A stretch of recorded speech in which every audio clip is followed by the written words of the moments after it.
বিশ্ববিখ্যাত হ্যান্ডরাইটিং বিশেষজ্ঞ জানালেন গুমনামি বাবাই নাকি ছিলেন নেতাজি সুভাষচন্দ্র বসু।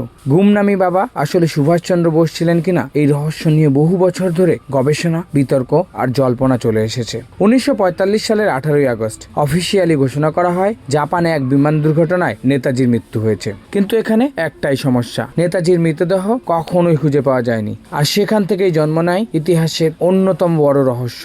মানুষ বিশ্বাস করতে শুরু করেন নেতাজি হয়তো বেঁচে আছেন, হয়তো কোথাও আত্মগোপন করে রয়েছেন। আর ঠিক তখনই সামনে আসে সেই গুমনামি বাবার কাহিনী। তো কে ছিলেন এই গুমনামি বাবা? উত্তরপ্রদেশের ফৈজাবাদে একটি ছোট ঘরে থাকতেন এক রহস্যময় সাধু। কেউ কখনো তার মুখ দেখেনি, তার ছবি তোলা ছিল সম্পূর্ণ নিষিদ্ধ।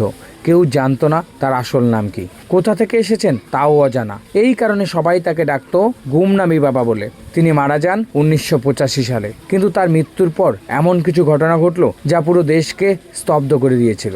মৃত্যুর পর গুমনামি বাবার ঘর থেকে পাওয়া যায় শত শত পুরনো বই, নেতাজির অসংখ্য ছবি, গোপন চিঠিপত্র, একটি জাপানি রেডিও, এমনকি ইন্ডিয়ান ন্যাশনাল আর্মির সিক্রেট সব নথিপত্র।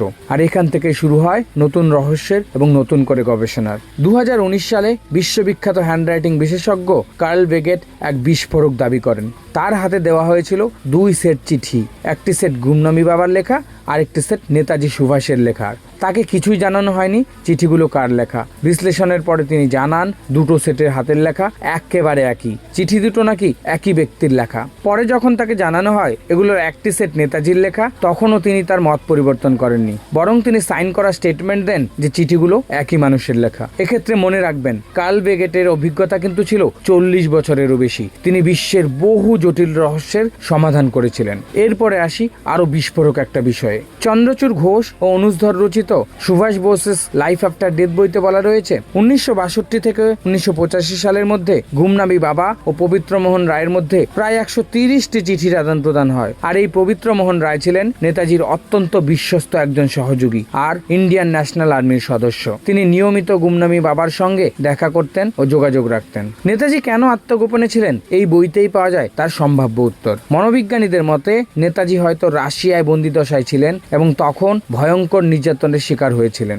এর ফলে তিনি ভুগতে পারেন several mental trauma, post traumatic stress disorder, false memory এবং ডিলিউশনসে। এই জন্যই হয়তো তিনি স্বাধীনতার পর আত্মগোপনে চলে যায়। অথবা এমনও হতে পারে যে তিনি হয়েছিলেন এক রাজনীতির শিকার। শেষ প্রশ্নটা তাই আপনার জন্য, যদি সত্যিই নেতাজি স্বাধীনতার পরও বেঁচে থেকে থাকেন, গুমনামি বাবার ছদ্মবেশে যদি তিনি জীবনের শেষ দিনগুলো কাটিয়ে থাকেন, তাহলে ভারতবাসী হিসেবে আমরা কি ব্যর্থ নয়? কার্ল বেগেটের এই প্রমাণ ভারতের ইতিহাসে এক বিশাল আলোড়ন সৃষ্টি করেছে। আপনার কি মনে হয় এই গুমনামি বাবাই কে ছিলেন নেতাজি সুভাষচন্দ্র বসু? কমেন্ট করে অবশ্যই জানান।